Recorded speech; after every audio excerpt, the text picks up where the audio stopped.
Hello from Toronto. My name is John Keogh, and welcome to the Future of Food 10 by 10 Expert Series. And today I'm delighted to have with me, all the way from Australia, Clare Winkel from Integrity Compliance. Hello, Clare. Hi, John. How's things in Toronto? Fantastic. Now, Clare, we've chatted online for several years, but this is the first time we're speaking. So, for the people that are listening to this video, can you tell us a little bit about you and a little bit about Integrity Compliance in less than 1 minute? Yes, thanks. I'm Clare Winkel, and I've been working in the food industry now for over 30 years across 14 countries and a whole lot of different sectors. But now I'm back in Brisbane, Australia, and I'm working as the Manager for Technical Solutions at Integrity Compliance Solutions. And at ICS, we offer technical solutions for the food and agri industries, in particularly consulting, training, gap auditing, and we pride ourselves on practical solutions, cost-effective solutions for people, technical competence within their workplace to meet their customer and regulatory requirements. That sounds all great. So, Clare, in your travels, you must have seen a lot, experienced a lot. What do you believe are the key challenges that the food industry are facing today? It's the balance of producing safe food, meeting the regulations and the customer requirements, a safe workplace, which has become bigger than ever, and still investing in the staff, and whilst making a profit. So that's a lot of balls in the air to balance at once.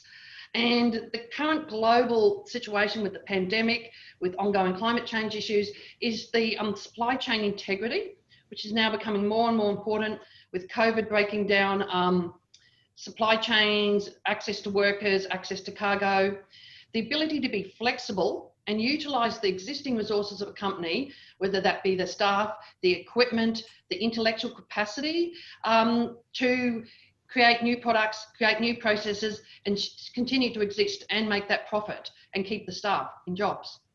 So this has definitely been the case for us at ICS since the start of COVID.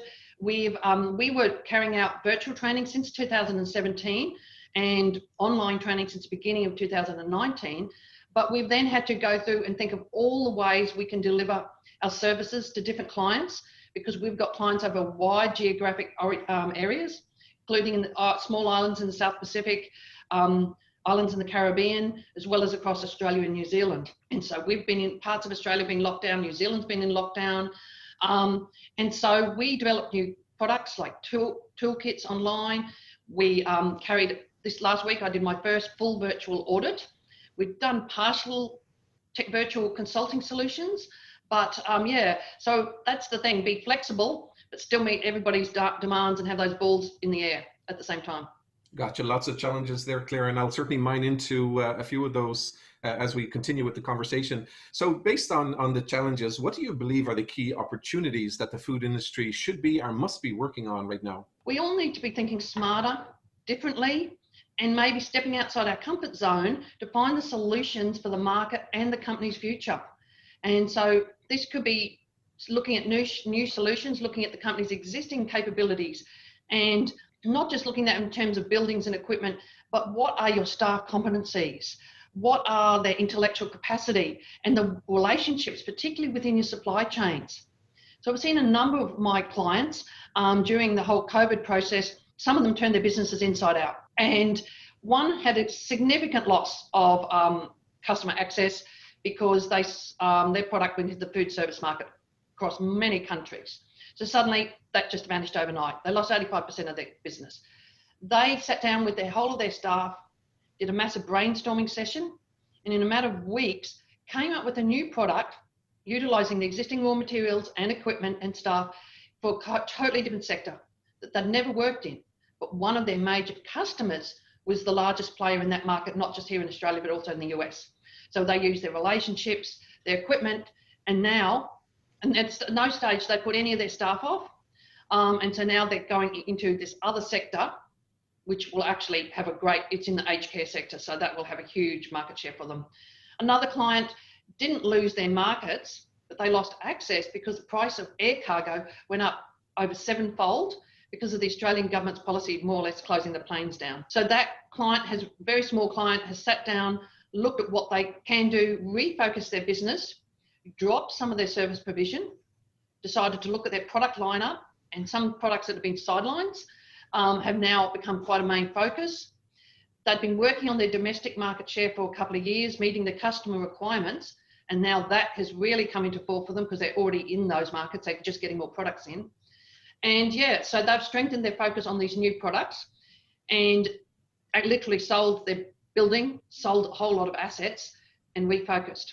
Gotcha. Thank you for that. And I'll come back to those points, but I want to circle back to the challenges that you mentioned. And you mentioned one in particular that's near and dear to my heart, and that's around supply chain integrity. Can you talk a little bit about that in maybe 1 or 2 minutes or so? Yeah, I mean, that's been one of my passions, as we both know, shared passions in food fraud, which I've worked on in different jobs back to when I was living in Ireland between 2006 and 2008.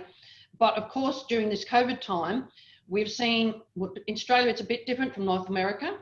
So we've had individual states shut down and individual borders, state borders. So that has meant that labour, particularly seasonal labour going into the fruit picking areas, hasn't been able to cross borders. So we've had some real challenges for the horticultural sector. As I said, we've had a dramatic loss of air cargo access to certain markets where the planes have just stopped. And of course, you've seen all the bushfires that we had last summer. And I'd say that was the turning point now that the average Australian on the street believes in climate change. We're now seeing the exact same thing in Western USA. So we've had farms decimated, we've had whole regions decimated, infrastructure, and now lack of labour. So all that's meant that we might have gluts in one area, but shortages in others. And so people are completely revising their supply chains, looking at totally different sources that they've never looked at, new suppliers, but then trying to get those new suppliers and chains to meet their existing customer requirements, which has been a bit tricky. And we've also seen customers, for us in ICS, previously people would do what they just had to do to pass that audit, particularly with regard to food fraud assessments, and just do the basics to write the documents. Now they've circled back. They're coming looking, actually, no, we really need to be on top of this supply chain and our raw materials. And so we've been selling subscriptions to Horizon Scan, we've been doing raw material assessments, developing toolkits, selling a lot more training, like hugely more training, because people want to invest in their staff and the staff want to have competencies to really get on top of these issues and not just be past the audit. Gotcha. Now we have just a minute or two left, Claire, so I want to circle back to on the opportunities. You mentioned that companies are thinking differently and must think differently.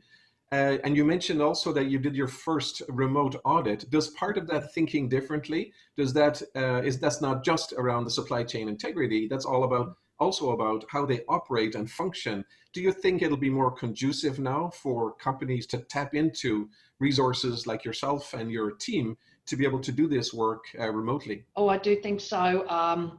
People were really quite challenged by that at the beginning. Had some clients who just couldn't really cope with the concept of a virtual audit. But people have realised this is the new normal and embracing the technologies, learning about Zoom, learning about Dropbox. And so I've seen a wide range of customers, not just the big guys, some really small guys think, okay, this is the new normal. We can do it. We did it. They're happy. Now they're questioning, why do they need all these different auditors travelling so far to come to their plant in rural countryside of Australia? Gotcha. Now, Claire, in the final 30 seconds, if I put you up in front of 50 new startup CEOs in the food industry, what guidance would you give them? Yes. Truth in labelling. Understand the law, what you can and can't say. Safe food. Understand the science. It's not all art and magic and unicorns and rainbows. It's biology, chemistry, and physics. Understand allergens, which requires both understanding science and the law. And staff competency. Don't just outsource everything. Learn about the process, own that process yourself, and hire honest people, respect them and their intellectual capacity. And probably I'll just say, if you think you've discovered the latest, greatest new superfood that's a blue-green algae, you're going to sell it as a vegan smoothie colouring, maybe learn about toxins as well. Mm-hmm. I love it. Biology, chemistry and physics. Ladies and gentlemen, there you have it, all the way from Brisbane in Australia, Clare Winkel from Integrity Solutions. Claire, thank you so much for spending some time with us and sharing your knowledge and wisdom. Thanks a lot, John. See you later. Cheers.